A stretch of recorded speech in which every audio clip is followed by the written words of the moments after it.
नमस्कार, आइए रुक करते हैं देश विदेश से आ रही कुछ खास ताजा अपडेट्स की ओर। अरविंद केजरीवाल ने इसलिए दिया इस्तीफा, नहीं देते तो हो जाता ये कांड।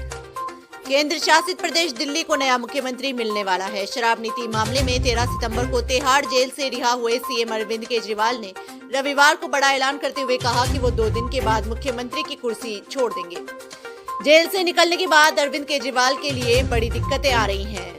सबसे बड़ी बात यह है कि वह जमानत वाले सीएम के साथ साथ चार्जशीटेड मुख्यमंत्री हैं। राजनीति का कीचड़ साफ करने के लिए वो राजनीति में आए थे और उसी कीचड़ में धंसते चले गए।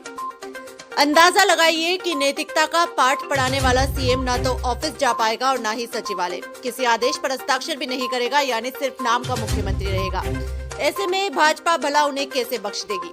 कांग्रेस बेशक इंडिया में शामिल होने के कारण सीधे वार ना करे, लेकिन भाजपा उन्हें घेरेगी तो वो विरोध भी नहीं कर पाएगी। वन नेशन वन इलेक्शन पर तेजी से काम कर रही केंद्र सरकार, इसी कार्यकाल में आएगा बिल। केंद्र की एनडीए सरकार अपने मौजूदा कार्यकाल के दौरान ही एक राष्ट्र एक चुनाव पर विधेयक लाएगी। सूत्रों ने रविवार को ये जानकारी दी। लोकसभा और राज्य विधानसभा के लिए एक साथ चुनाव कराने की अवधारणा को एक राष्ट्र एक चुनाव नाम दिया गया है। सूत्रों ने कहा कि राष्ट्रीय जनतांत्रिक गठबंधन एनडीए में शामिल सभी राजनीतिक दलों, विशेष रूप से केंद्र सरकार में शामिल सहयोगियों द्वारा इस बिल का समर्थन करने की उम्मीद है। राष्ट्रपति शासन के अंदेशे पर विराम, विपक्ष की राजनीति धड़ाम, केजरीवाल से चौंकी भाजपा। भ्रष्टाचार के मुद्दे पर अरविंद केजरीवाल ही नहीं, पूरी पार्टी बैकफुट पर दिखाई दे रही थी। विपक्ष भी लगातार इसी मुद्दे, खासकर कथित शराब घोटाले पर सरकार को कटघरे में खड़ा कर रहा था। इससे केजरीवाल की छवि भी खराब हो रही थी। भ्रष्टाचार के आरोपों से बिगड़ी छवि को बेहतर करने के लिए केजरीवाल ने इस्तीफे का सियासी पासा फेंक विपक्ष के मुद्दों को चारों खाने चित कर दिया है। केजरीवाल के इस्तीफे के निर्णय से दिल्ली के राष्ट्रपति शासन लगाने के अंदेशों को भी विराम लग चुका है। मतदाताओं के बीच भी स्पष्ट संदेश दिया गया है कि तब तक वो इस कुर्सी पर नहीं बैठेंगे जब तक जनता उन्हें बेदाग छवि के साथ फिर से बहुमत देकर मुख्यमंत्री नहीं बनाती है। तीसरी बार सरकार बनने के बाद से ही विपक्षी पार्टियां लगातार भ्रष्टाचार के मुद्दे पर आप सरकार को घेर रही है। अलग अलग जांचों में भी पार्टी फंसी हुई थी। हिंदुत्व के मुद्दे को धार, आरक्षण पर विपक्ष के नैरेटिव को करेगी तार-तार। यूपी उपचुनाव को लेकर बीजेपी ने बनाया खास प्लान। जम्मू कश्मीर में पीएम नरेंद्र मोदी की रैलियां शुरू हो गई है। दोनों राज्यों में शनिवार को पीएम मोदी के भाषण में विपक्षी दलों पर दिखाए गए तेवरों से मुद्दों की तस्वीर साफ हो गई है। ऐसे में चुनाव में भाजपा सांस्कृतिक राष्ट्रवाद, विकास, विपक्ष के तुष्टीकरण, महिला, किसान, युवाओं की बात तो करेगी, साथ ही आरक्षण संविधान को लेकर तय किए गए नैरेटिव को तोड़ने का भी भरसक प्रयास होगा। यूपी, उत्तराखंड समेत कई राज्यों की विधानसभा सीट पर उपचुनाव भी होने हैं। इस दौरान यूपी की 10 सीटों पर होने वाले उपचुनाव की सियासत गर्माहट अभी से उबाल मारने लगी है।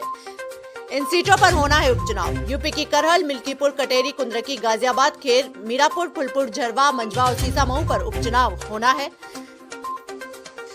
95% मुस्लिम आबादी वाले ताजिकिस्तान में हिजाब पर रोक, अवैध मस्जिदों में खुले कैफे, क्या राष्ट्रपति लगातार ले रहे हैं बड़े कदम।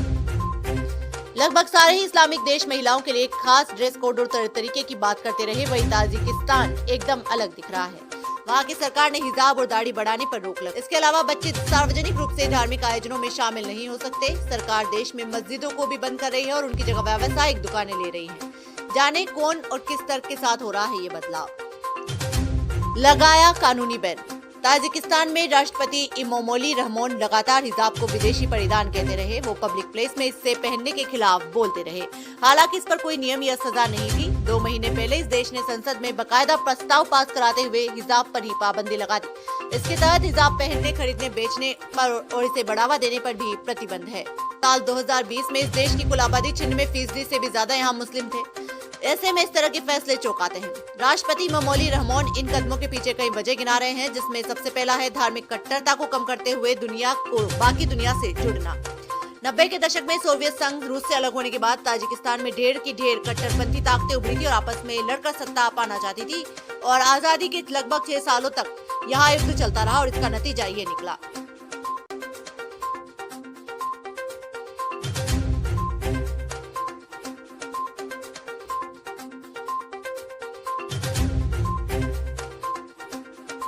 देश दुनिया की तमाम बड़ी खबरों से जुड़े रहने के लिए देखते रहिए पीटीवी हिंदुस्तान। यदि आपने अभी तक आपका अपना YouTube channel PTV Hindustan subscribe नहीं किया है तो अभी सब्सक्राइब कर लें, बेल आइकन जरूर दबा दें।